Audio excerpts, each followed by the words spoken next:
सभी दोस्तों का स्वागत है आज एक बार फिर हमारे ऑनलाइन यूट्यूब चैनल में। दोस्तों, आज एक कहानी लेकर आया हूँ, प्रेरणादायक है।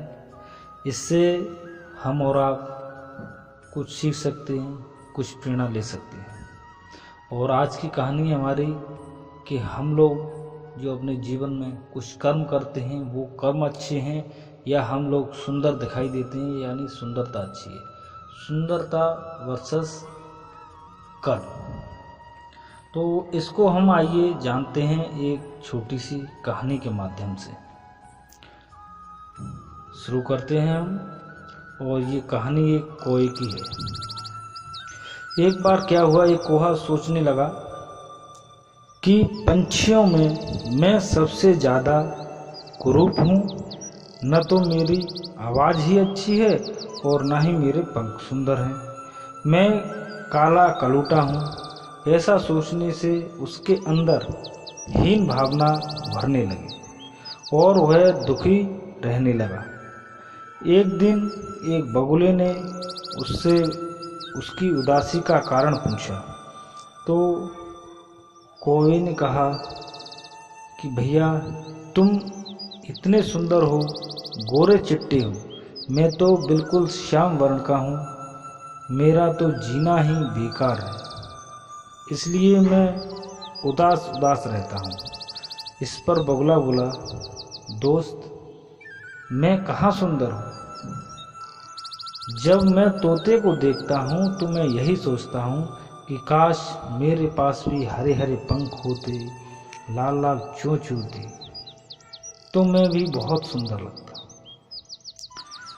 यह सुनकर कौवा अब सुंदरता जानने की एक और इच्छा जागृत हुई और ललक बढ़ी।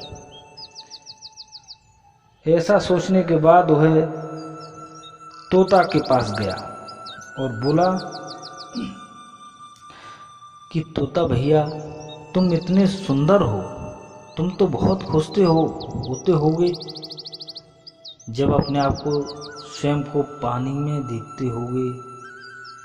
इस पर तोता बोला, खुश तो मैं बहुत था, लेकिन भैया जब से मैंने मोर को देखा है तब से बहुत दुखी रहता हूँ,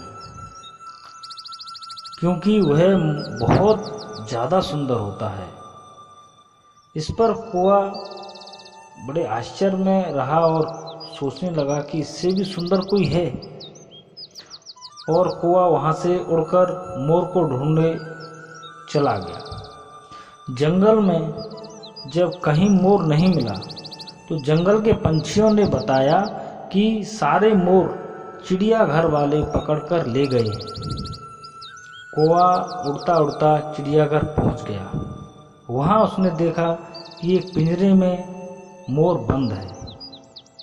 जब उसकी सुंदरता के बारे में कौवे ने बात की तो मोर बहुत दुखी हुआ और रोने लगा और बोला, कौवा भैया, बहुत अच्छा है और ईश्वर का धन्यवाद करो तुम कि तुम इतने सुंदर नहीं हो, इसलिए तुम आज़ादी से बाहर घूम रहे हो सब जगह। अगर तुम मेरी तरह ही सुंदर होते तो तुम भी किसी पिंजरे में बंद होते। इससे कौवे को थोड़ा सा आभास हुआ कि ये बात सत्य ही है। इसलिए हमने इस कहानी को सुंदरता वर्सेस कर्म के साथ इसलिए जोड़ा है कि हमेशा सुंदरता श्रेष्ठ नहीं होती। शिक्षा इससे हमें सीखने को प्रेरणा शिक्षा यह मिलती है कि दूसरों की तुलना करके दुखी होना बुद्धिमानी नहीं है। असली सुंदरता हमारे दिखने वाले शरीर में नहीं, हमारे अच्छे कार्यों से आती है।